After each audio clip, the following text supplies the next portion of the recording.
Hi everyone, I'm Wayne Goodman, Executive Director of the Landmark Society of Western New York.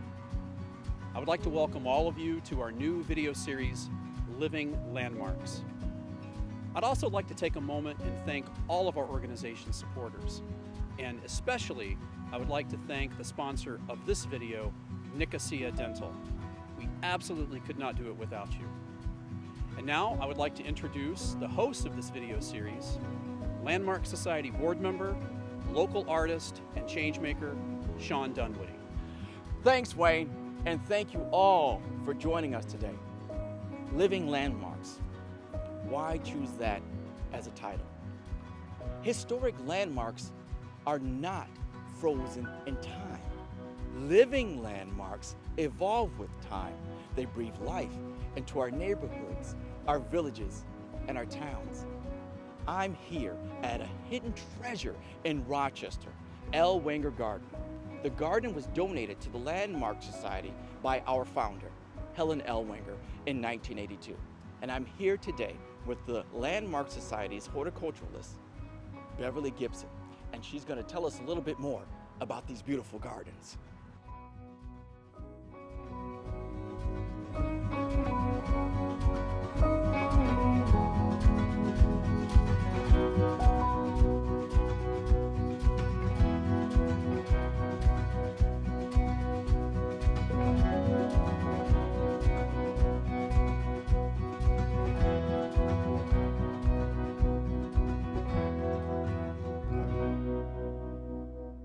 This is awesome. This is an amazing garden. Can you just tell me a bit more about what's going on here? Absolutely. This is a very special place.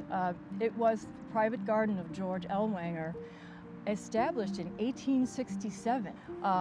He founded the Ellwanger and Barry nurseries with Patrick Barry in 1840, and it became the most prominent and successful nursery in the country by the 1870s. They imported from all over the world. Rochester has a representation of plants from everywhere, even as far away as China, Japan, New Zealand. Is that what gave us the second flower city, Flower, is because of this? That's true. That is absolutely true. For 3 generations, the descendants of George Ellwanger maintained this garden. So it's 153 years old. Been here a long time, and there have been many changes. So we're happy to have it. We're happy to maintain it, and we definitely like to share it with the public.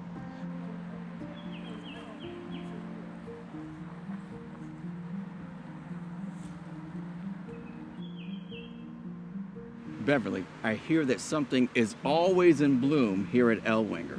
Could you tell me some of the best times to see these different varieties, like these peonies over here? Well, obviously, we're in June right now, so this is the time to see peonies. And these are single peonies, or actually a little semi-double. Some of them have just 1 row of petals, some have a few more.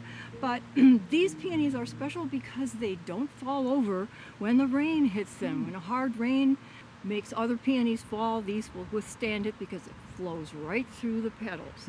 So we're glad to have it. But if you want to start with winter, actually, January and February, there are flowers coming up through the snow. Winter aconite sometimes come up, and you can see them through the snow trying to force their way through. And then snowdrops are very soon after that. But then you move on to some of the spring perennials and bulbs like daffodils and tulips, and then you'll see other perennials. They have interesting colors, and they blend together, and they're absolutely stunning. You move on through the tree peonies, which are 3 weeks earlier than these peonies, herbaceous peonies. We have flowers that last right up through the fall and into the frost, like the Japanese anemones. See, there's always something blooming, except right in the dead of winter. But at least we know there's a point in time we can see something. Yes. And speaking of seeing something, can I see more of these fabulous flowers that you have here at the garden? Absolutely. Let's Okay, go. Let's go. After you, please. Thanks.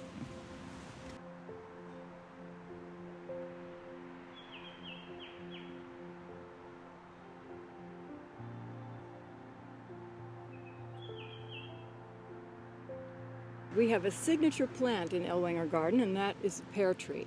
And if you look right there, there's a pear tree, and it's called an Anjou pear. It's not an ornamental pear, it's a fruit tree. And most of the trees in Ellwanger Garden are Anjou pears. They are more than likely not original, because even though pears live a long time, they do have a finite lifespan.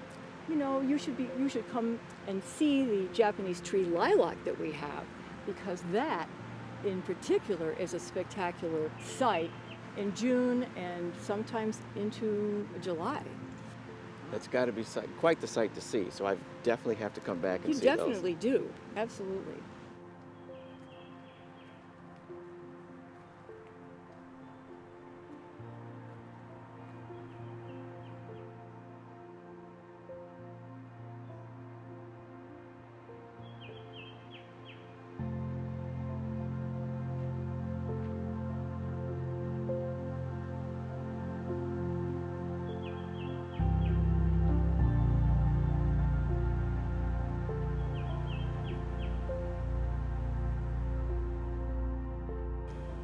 Beverly, Ellwanger Garden is beautiful.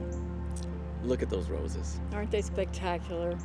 You know, you're looking at some heirloom roses, so beautiful. I haven't seen them this nice in years. Some of them were introduced as early as 1851, 1901, and wow, I mean, what a great place to be. Yes, it is. We're actually sitting in a living landmark. Sure are.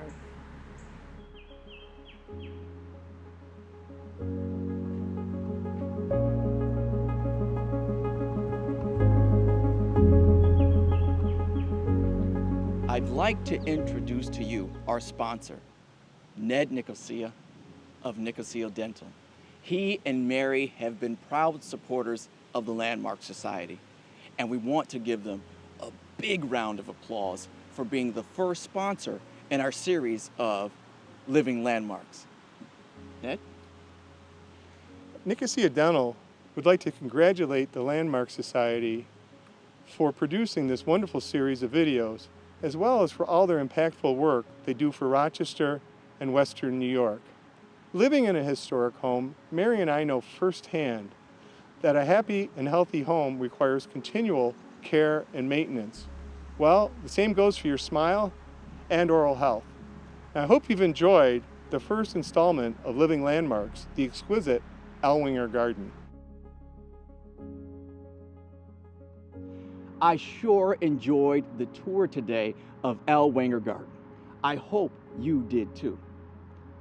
Please be on the lookout for our next Living Landmarks video, and be sure to follow the great work of the Landmark Society on Facebook, Instagram, and the website, landmarksociety.org. And while you're there, be sure you click that donate button for a tax-deductible donation.